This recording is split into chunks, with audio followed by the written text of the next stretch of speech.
श्री स्वामी समर्थ। तुम्हा सर्वांचं माझ्या चॅनलमध्ये मनापासून स्वागत आहे। तर बघा, या वर्षी 2025 मध्ये वट पौर्णिमा आहे 10 जून 2025 रोजी। तर या दिवशी आपण कोणत्या शुभ रंगाच्या साड्या घालाव्यात, तसेच कोणते 3 रंग आहेत जे आपल्याला चुकूनही घालायचे नाही, याबद्दलची संपूर्ण माहिती मी तुम्हाला आजच्या व्हिडिओमध्ये सांगणार आहे। व्हिडिओ पूर्ण बघा जेणेकरून तुम्हाला संपूर्ण माहिती मिळेल। जर तुम्ही चॅनलवर नवीन असाल तर चॅनलला सबस्क्राइब करायला मात्र विसरू नका आणि व्हिडिओला लाईक करायला मात्र विसरू नका। तर बघा, प्रत्येक महिला वट पौर्णिमेला नवीन साडी हे खरेदी करत असतात किंवा मग काही महिला अगोदरच्या साड्या देखील घालतात। पण आपण जेव्हा अगोदरच्या साड्या घालत असतो तेव्हा देखील आपल्याला काही गोष्टींची काळजी घेणे गरजेचे आहे। म्हणजे जी साडी तुम्ही मासिक धर्मामध्ये वापरली असेल ती वट सावित्रीच्या पूजेच्या वेळेस तुम्हाला घालायची नाही, किंवा मग एखाद्या सुतक असेल अशा काळामध्ये जर तुम्ही एखादी साडी घातलेली असेल तर ती देखील तुम्ही वट पौर्णिमेच्या पूजेच्या दिवशी घालायची नाही। त्याचबरोबर आता आपण जाणून घेऊया की कोणते असे 5 शुभ रंग आहे जे आपण वट पौर्णिमेच्या दिवशी घालू शकतो। तर पहिला रंग आहे तो म्हणजे लाल रंग। हिंदू धर्मानुसार लाल रंग उत्साह, सौभाग्य, उमंग, धैर्य आणि नवीन जीवनाचे प्रतीक आहे। लाल रंग तीव्रतेचे देखील प्रतीक आहे। हा रंग अग्नी आणि मंगळ ग्रहाचा देखील रंग आहे आणि लक्ष्मीला देखील लाल रंग आवडतो। तसेच हा रंग चिरंतर, सनातनी, पुनर्जन्माच्या कल्पना सांगतो। लग्नात देखील लाल रंगाचा वापर अधिक दिसून येतो, कारण हा रंग मांगलिक कार्यात शुभ मानला जातो। आयुष्यातील प्रगतीशी संबंधित हा रंग आहे। तसेच धर्मशास्त्रात लाल रंग सुद्धा खूप शुभ मानला जातो। आपण रोज देवांची पूजा करताना किंवा कोणतीही पूजा मांडणी करताना आपण पाटावरील लाल रंगाचं वस्त्र टाकतो, कारण लाल रंग हा सर्व देवांना, त्याचबरोबर माता लक्ष्मीला सुद्धा अत्यंत प्रिय आहे। त्याचबरोबर आपल्या सौभाग्यामधील एक सर्वात महत्त्वाची गोष्ट म्हणजे कुंकू, हे सुद्धा लाल रंगाच असतं, कारण सौभाग्यामधील सर्वात महत्त्वाची गोष्ट म्हणजे हळदी कुंकू। त्यामध्ये कुंकुवाचा रंग हा लाल असतो। लाल रंगाचं खूप महत्त्व आहे। मग आपण वट पौर्णिमेच्या दिवशी लाल रंगाची साडी घालू शकतात। तसेच लाल रंगाच्या बांगड्या सुद्धा तुम्ही परिधान करू शकतो। तसेच दुसरा रंग आहे हिरवा। आपण हिरव्या रंगाच्या बांगड्या देखील घालू शकतात। हिरवा रंग हा भूत ग्रहाशी प्रतिनिधित्व करतो। भूतीचा कारक असलेला हा रंग रंगभूमी तसेच सिनेमा या क्षेत्रात यश मिळवून देतो। हिरवा रंग हा एकांतचा निर्देशक आहे। सर्वसामान्यपणे हिरवा रंग आवडणारी माणसं निसर्गप्रेमी, स्वप्नाळू, अस्थिर आणि आपल्या मनाप्रमाणे वागणारी आणि आपल्या तंत्रीत राहणारी आणि तरीही बुद्धीप्रमाणे वादी असतात। शास्त्रातही हिरव्या रंगाला महत्त्व आहे। तो शुभ आणि सौभाग्याचे प्रतीक आहे। जसे की हिरवी साडी आणि बांगड्यांचा हिरवा रंग आहे, हे अतिशय शुभ मानले जातात। हिरवा रंग खूप शुभ मानला गेला आहे। प्रत्येक कार्यासाठी किंवा देव कार्यासाठी हे रंग वापरले जातात। जसं लाल रंग शुभ मानला गेला आहे, त्याच प्रकारे हिरवा रंग सुद्धा अत्यंत शुभ मानला गेला आहे। हे रंग जे आहे ते प्रत्येक कार्यासाठी किंवा देव कार्यासाठी वापरले जातात। हिरवा रंग हा सौभाग्याचं प्रतीक मानलं जातं, कारण बघा, नवरी लग्नामध्ये हिरव्या रंगाचा चुडा भरत असते किंवा महिला लग्न झाल्यानंतर शक्यतो हिरव्या रंगाच्या बांगड्या हातामध्ये घालते। त्यामुळे त्यांचा पतीचा आयुष्य सुद्धा वाढत असतं। हिंदू धर्मशास्त्र सांगतं की हिरवा रंग हा निसर्गाशी संबंधित असल्यामुळे एक वेगळीच ऊर्जा तुम्हाला मिळत असते। तणावाच्या प्रसंगी हिरव्यागार झाडांकडे किंवा हिरव्यागार गवताकडे काही वेळ मनसोक्त पाहण्याने मन शांत होते। त्यामुळे हिरव्या रंगाचं खूप अनन्यसाधारण असं महत्त्व आहे। आपण देवीची ओटी भरताना सुद्धा हिरव्या रंगाचं ब्लाउज पीस किंवा हिरवी साडी घेत असतो।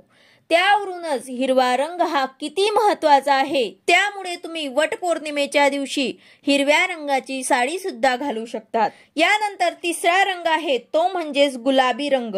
प्रत्येक महिलेकडे गुलाबी रंगाची साडी ही असतेच आणि प्रत्येक महिलेला गुलाबी रंग हा आवडतोच। पण आता असे झाले आहे की प्रत्येक महिलेच्या कपाटामध्ये गुलाबी रंगाचे एकापेक्षा जास्त साड्या असतात. तुम्ही गुलाबी रंगाची साडी देखील वट पौर्णिमेला घालू शकतात. गुलाबी रंग हा प्रेमाची भावना किंवा नम्रपणा दर्शवतो. गुलाबी रंग हा स्त्रियांशी निगडीत आहे. गुलाबी रंग हा आनंदाचा प्रतीक आहे. हा रंग बघितल्यानंतर शांत, आनंदी आणि समस्या नसलेलं आयुष्य जाणवतं. तर गुलाबी रंगामध्ये एकटेपणा कधीच जाणवत नाही असंही काही लोक सांगतात.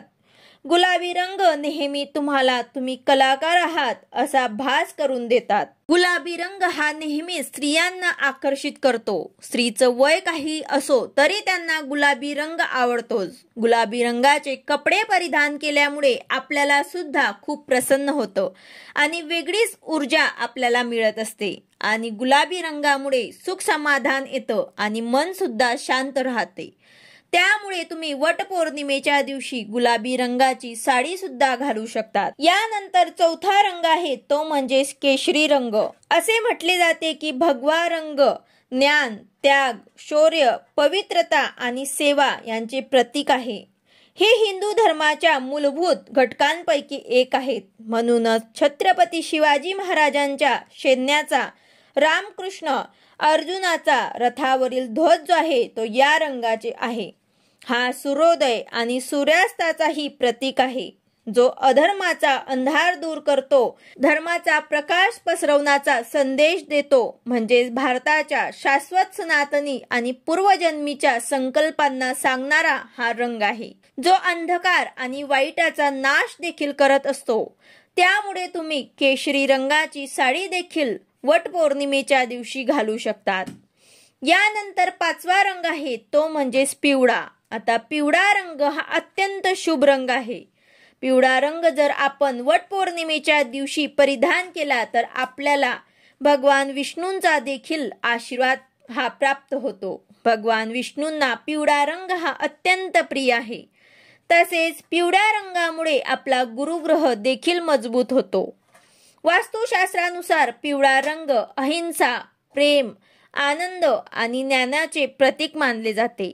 शास्त्रानुसार हा रंग सौंदर्य आणि आध्यात्मिक दृष्टी देखील वाढवतो. विशेषतः आपण हा रंग जर गुरुवारी परिधान केला तर आपल्याला त्याचे खूप चांगले परिणाम देखील बघायला मिळतात. मग वटपौर्णिमेच्या दिवशी तुम्ही पिवळा रंग हा परिधान करू शकतात.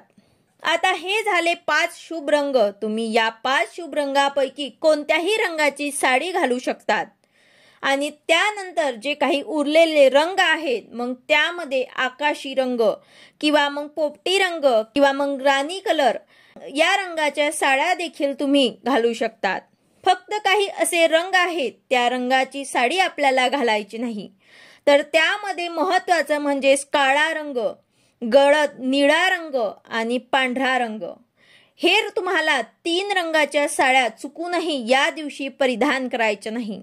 किंवा दुसऱ्या कुठल्याही कलरची साडी असेल आणि त्यामध्ये काळा रंग असेल, निळा रंग असेल किंवा पांढरा रंग असेल तरी देखील तुम्हाला वटपौर्णिमेच्या दिवशी ही साडी जी आहे ते परिधान करायचे नाही. तसेच एखाद्या साडीवर ते काळा ब्लाऊज असेल तरीही देखील तुम्हाला तो ब्लाऊज घालायचा नाही. तसेच काळ्या रंगाच्या बांगड्या देखील तुम्हाला घालायच्या नाही. कुठल्याही प्रकारचे सौभाग्याच्या ज्या वस्तू असतात त्यामध्ये मग बांगड्या असोत किंवा साडी असो किंवा मग टिकली असो, हे तुम्हाला चुकूनही काळ्या रंगाचं किंवा मग पांढऱ्या रंगाचं किंवा मग निळ्या रंगाचं घालायचं नाही. पूजेच्या वेळी सुद्धा तुम्ही घालू नका. आणि या दिवशी घरी येऊन सुद्धा तुम्ही घरात घातलेले कपडे असतात ते सुद्धा तुम्हाला काळे वगैरे घालायचे नाही. जेव्हा एखादं शुभ कार्य असतं तेव्हा आपण काळा रंग वर्ज करत असतो, कारण काळा रंग हा नकारात्मकता दर्शवतो. तसेच दुसरा रंग आहे पांढरा रंग. पांढरा रंग सुद्धा आपल्याला या दिवशी परिधान करायचा नाही. हा रंग विधवा महिला परिधान करत असतात. आणि वटपौर्णिमा हा दिवस म्हणजे सुवासिनींचा दिवस असतो. तर तुम्हाला पांढऱ्या रंगाची साडी सुद्धा घालायची नाही. तसेच पांढऱ्या रंगाच्या बांगड्या किंवा मग टिकली सुद्धा लावायची नाही. यानंतर तिसरा रंग आहे गडद निळा. या देखील रंगाची तुम्हाला साडी घालायची नाही किंवा निळ्या रंगाचे तुम्हाला बांगड्या किंवा टिकली सुद्धा या दिवशी लावायची नाही। तर अशा प्रकारे काही रंग जे आहे ते शुभ असतात आणि काही जे आहे ते अशुभ असतात। तर तुम्हाला वट पौर्णिमेच्या दिवशी कोणत्या रंगाच्या साड्या घालायच्या आहे तसेच कोणत्या रंगाच्या साड्या तुम्हाला घालायच्या नाही याबद्दलची संपूर्ण माहिती मी तुम्हाला आजच्या व्हिडिओमध्ये सांगितलेली आहे। व्हिडिओ आवडला असेल तर लाईक करा, शेअर करा, सबस्क्राइब करा। भेटूया अशाच नवीन व्हिडिओ सोबत। श्री स्वामी समर्थ।